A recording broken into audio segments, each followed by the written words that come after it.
যথাযথ ভাবগাম্ভীর্যে ICT employee society Bangladesh আইসিটিইএসবির ইফতার মাহফিল শুক্রবার 14 মার্চ সংগঠনের অস্থায়ী কার্যালয় রামপুরায় অনুষ্ঠিত হয়েছে। কেন্দ্রীয় কমিটির সভাপতি ইঞ্জিনিয়ার এলাহান উদ্দিনের সভাপতিত্বে অনুষ্ঠানে আরও উপস্থিত ছিলেন মহাসচিব এস.এম. মোয়াজ্জেম হোসেন, সহসভাপতি আবু বকর সিদ্দিক, সহসভাপতি engineer Abdus Salam, joint secretary Ashfakur Rahman ও এনামুল হাসান, ট্রেজারার জিয়াউর রহমান, পাবলিকেশনস উপকমিটির আহ্বায়ক সাইফুল ইসলাম সোহেল, সদস্য সচিব এম.এস. রহমান সজীব, সাংস্কৃতিক উপকমিটির আহ্বায়ক মোহাম্মদ আনোয়ার কবির এবং সদস্য আরিফুর রহমান এবং নূরে আলম, ঢাকা জেলা কমিটির ট্রেজারার ইসমাইল হোসেন সহ আরও অনেকে উপস্থিত ছিলেন। স্বাগতিক বক্তব্যে সহসভাপতি আবু বকর সিদ্দিকী ও সহসভাপতি আব্দুস সালাম নতুন বাংলাদেশ বিনির্মাণে আইসিটি এমপ্লয়ীদের ভূমিকা ও প্রয়োজনীয়তা তুলে ধরেন। এ সময় তারা ভবিষ্যৎ বাংলাদেশকে এগিয়ে নিতে সংগঠনের ভূমিকা ও ভবিষ্যৎ পরিকল্পনা নিয়ে আলোচনা করেন। সভাপতির বক্তব্যে সভাপতি ইঞ্জিনিয়ার এলাহান উদ্দিন বলেন, তথ্য প্রযুক্তি নির্ভর বাংলাদেশে আইসিটি ইঞ্জিনিয়ারদের ব্যাপক গুরুত্ব থাকলেও সে অনুযায়ী তাদের প্রাপ্য সম্মানী বা বেতন ও সুবিধাদি দেওয়া হচ্ছে না।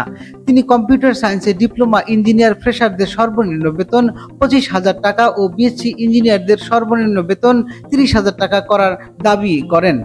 পাশাপাশি আইসিটি ইঞ্জিনিয়ারদের মান উন্নয়ন ও সময়ের সাথে এগিয়ে থাকার জন্য সংগঠনের পক্ষ থেকে সমসাময়িক বিভিন্ন বিষয়ভিত্তিক কোর্স, ওয়ার্কশপ ও সেমিনার আয়োজন করার আশ্বাস দেন।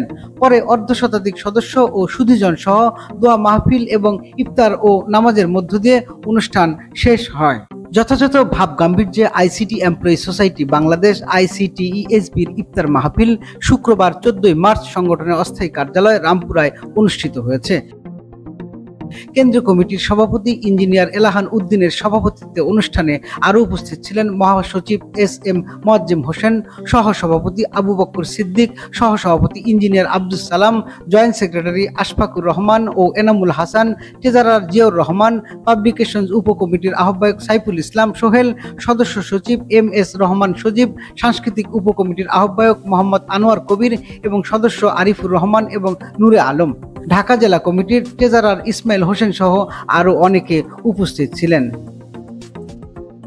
স্বাগতিক বক্তব্যে সহসভাপতি আবু বকর সিদ্দিকী ও সহসভাপতি আব্দুস সালাম নতুন বাংলাদেশ বিনির্মাণে আইসিটি এমপ্লয়ীদের ভূমিকা ও প্রয়োজনীয়তা তুলে ধরেন। এ সময় তারা ভবিষ্যৎ বাংলাদেশকে এগিয়ে নিতে সংগঠনের ভূমিকা ও ভবিষ্যৎ পরিকল্পনা নিয়ে আলোচনা করেন। সভাপতির বক্তব্যে সভাপতি ইঞ্জিনিয়ার এলাহান উদ্দিন বলেন, তথ্য প্রযুক্তি নির্ভর বাংলাদেশে আইসিটি ইঞ্জিনিয়ারদের ব্যাপক গুরুত্ব থাকলেও সে অনুযায়ী তাদের প্রাপ্য সম্মানী বা বেতন ও সুবিধাদি দেওয়া হচ্ছে না। তিনি কম্পিউটার সায়েন্সে ডিপ্লোমা ইঞ্জিনিয়ার ফ্রেশারদের সর্বনিম্ন বেতন 25,000 টাকা ও বিএসসি ইঞ্জিনিয়ারদের সর্বনিম্ন বেতন 30,000 টাকা করার দাবি করেন। পাশাপাশি আইসিটি ইঞ্জিনিয়ারদের মান উন্নয়ন ও সময়ের সাথে এগিয়ে থাকার জন্য সংগঠনের পক্ষ থেকে সমসাময়িক বিভিন্ন বিষয়ভিত্তিক কোর্স, ওয়ার্কশপ ও সেমিনার আয়োজন করার আশ্বাস দেন। পরে অর্ধশতাধিক সদস্য ও সুধীজন সহ দোয়া মাহফিল এবং ইফতার ও নামাজের মধ্য দিয়ে অনুষ্ঠান শেষ হয়।